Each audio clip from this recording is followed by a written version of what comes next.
கர்நாடக பிரதேசம், குறிப்பாக மங்களூர் அருகே தர்மஸ்தலாவில் சமீபத்தில் மிகப்பெரிய வழக்கு ஒன்று வெடித்துள்ளது. பார்க்கலாம், என்ன நடந்தது. ஒரு முன்னாள் சுத்தம் பணியாளர் 1995 முதல் 2014 காலத்தில் தர்மஸ்தலா அருகே பல பெண்களையும் மாணவிகளையும் அடக்கம் செய்து வைப்பதை வன்முறையாக கட்டாயப்படுத்தப்பட்டேன் என்று போலீசில் புகார் செய்தார். அவர் கூறியது, எத்தனையோ உடல்கள் தாக்ராவிற்கு நெட்ரவாதி ஆற்றின் அருகில் அடக்கம் செய்யப்பட்டு பலரும் பாலியல் தாக்குதல், கொலை ஆகிய ஆதிகளுக்கு பின் அடக்கம் செய்யப்பட்டிருக்கலாம் என்று.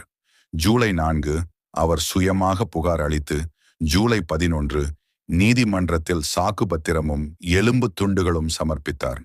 மத்திய அரசின் மற்றும் பொது வழிதடுப்புகள், கர்நாடக பெண்கள் ஆணையம், 2 மூத்த வழக்கறிஞர்கள் உள்ளிட்டோர் இதனை SIT பிரத்யேக சோதனை குழு மூலம் கூறிய சுயம் நியாயமான விசாரணையை வேண்டி ஜூலை 15க்கு முதலில் பிரதமர் சித்தாராமையாவிற்கு கடிதம் அனுப்பினர்.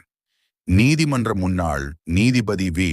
கோபாலகவுடா உட்பட சட்ட நிபுணர்கள் சாட்சி பாதுகாப்பில் அதிக கவனமில்லாமல் இருப்பதை கண்டித்து மேல் நீதிமன்றம் அல்லது உயர் நீதிமன்ற நீதிபதிகள் மேற்பார்வையுடன் SIT அமைக்க வேண்டும் என வலியுறுத்தினர்.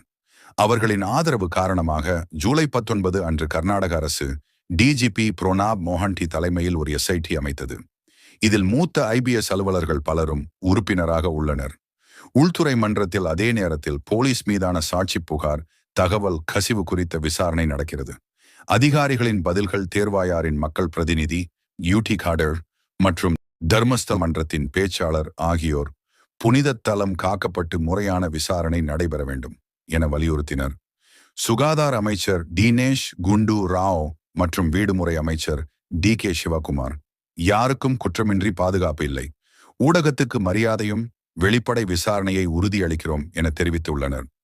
குரூப் புலனாய்வு முன்னாள் பணியாளர் 1995 முதல் 2014 காலகட்டத்தில் பல உடல்களை தனக்கேற்பமாக மரணம், பாலியல் தாக்குதல் ஆகியவற்றுக்கு பின் அடக்க வைக்கப்பட்டது என்று புகார் செய்தார்.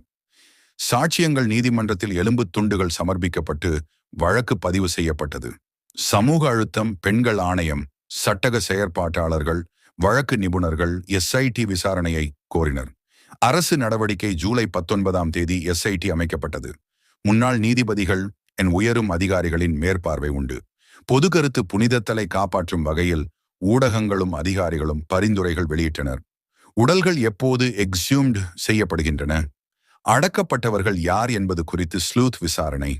SITயின் அடுத்த நடவடிக்கை என்ன? இந்த வகையிலான விசாரணைகள் நடந்த பிறகே சரியான தீர்வு கிடைக்கும். உதாரணமாக, அனான்யா பாட் என்ற 2003 காணாமல் போன மருத்துவ மாணவியின் தாய் இப்போது அவரது மகளின் எலும்புகளை பெற்றிருப்பதாக நம்புகிறார்.